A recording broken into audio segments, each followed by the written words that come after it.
Get ready for the morning rush. Quick wrap of your news and weather. We'll start with Kristen Curry.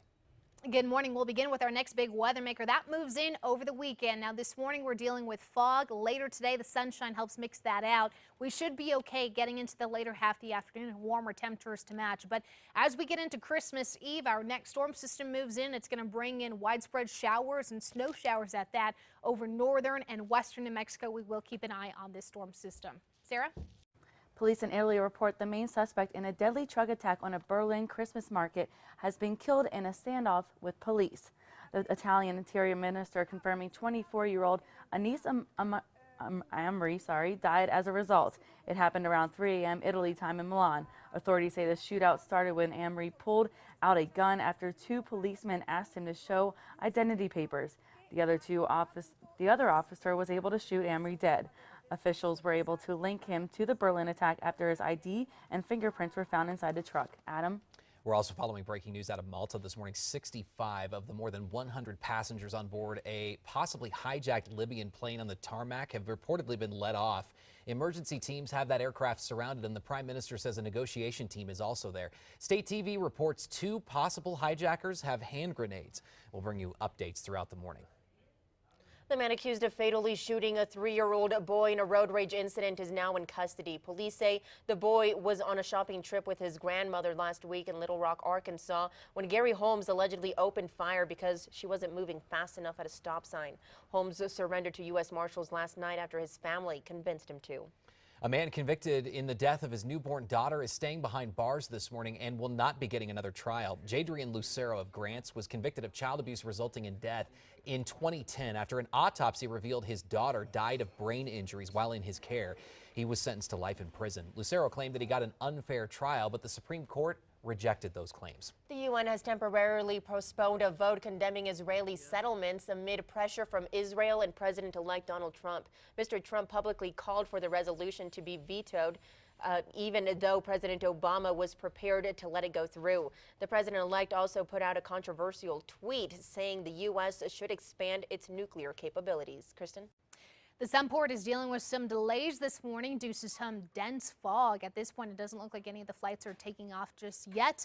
Our own Matt Grubb sent in these photos. We can also see the fog using our roof cam, completely lost visual of the downtown skyline. Now, once we get our sunshine in this afternoon, that will mix out. So this afternoon looks good. The only thing we have to worry about towards the later half of today will be some of those winds in and around the metro area. It's cold out there. It will get colder over the weekend, but do expect this Metro Threat Index to climb into the weekend as we await our next storm system that will drop some snow late Christmas Eve into Christmas Day. Adam?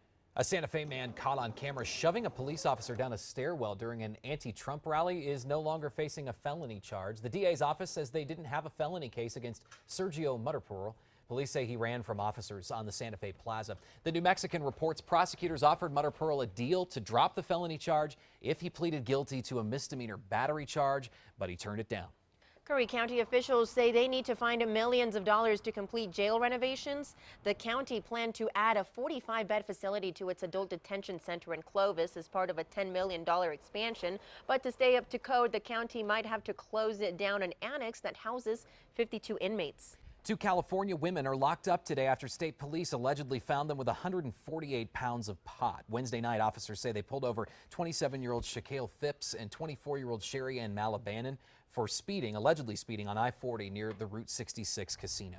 A thief is sitting behind bars this morning after picking on the wrong business. Deputies say 25-year-old Stanley Hicks is captured on video breaking into Hartsock Photography on Central, which is owned by a Bernalillo County deputy. Deputies say he took $300, then left. Deputies came by later that day to collect donations. They spotted Hicks and arrested him.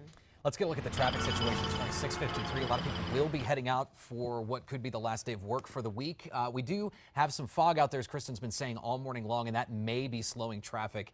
Possibly could lead to some incidents a little bit later today. We're going to keep an eye on that and let you know. Anything that comes up, you'll hear it here on KRQE this morning.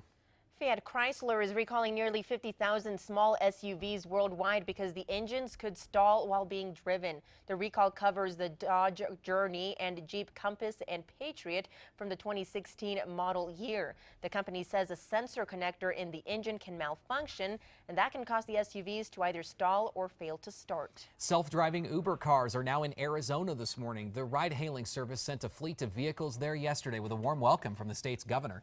California banned the cars Wednesday over safety concerns. Uber is also testing the technology in Pennsylvania and announced plans to expand the self-driving pilot program.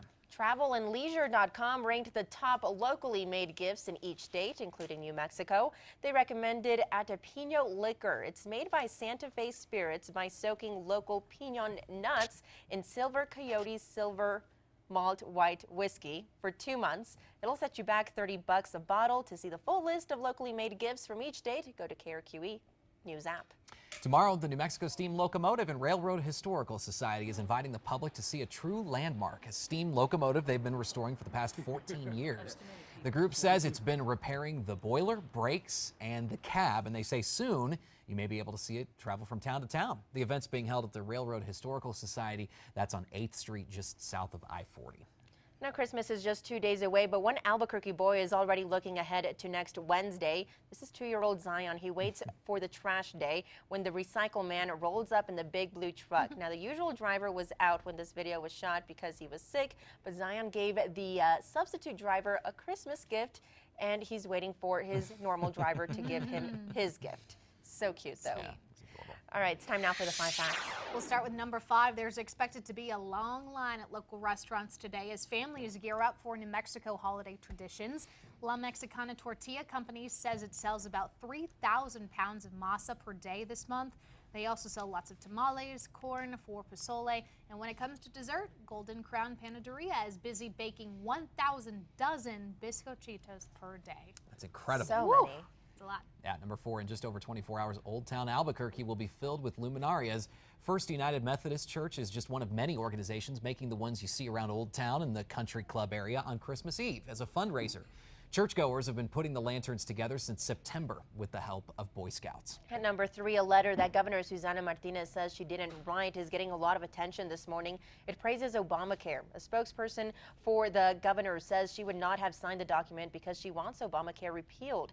The head of New Mexico's healthcare exchange says staffers wrote it and the letter got out before it was sent off for approval. They say they don't know how it was leaked. Number 2, the state of New Mexico is facing a lawsuit this morning from the driver of a semi involved in a bad crash along I-40 earlier this year. Deputies say a driver in a car took the wrong exit on I-40 near McCall's Pumpkin Patch, crossing 2 lanes to get to a median. James Walker's semi-truck hit her. His attorney claims the state could have prevented the crash by keeping drivers from illegally crossing over. The state filed a motion to move that case to federal court. At number 1, we are dealing with some dense fog in portions of central and northern New Mexico, so give yourself a few extra minutes for that. We are warming up, got a lot of sunshine on top this afternoon, but another storm on the way for the weekend that comes in late Christmas Eve into Christmas Day.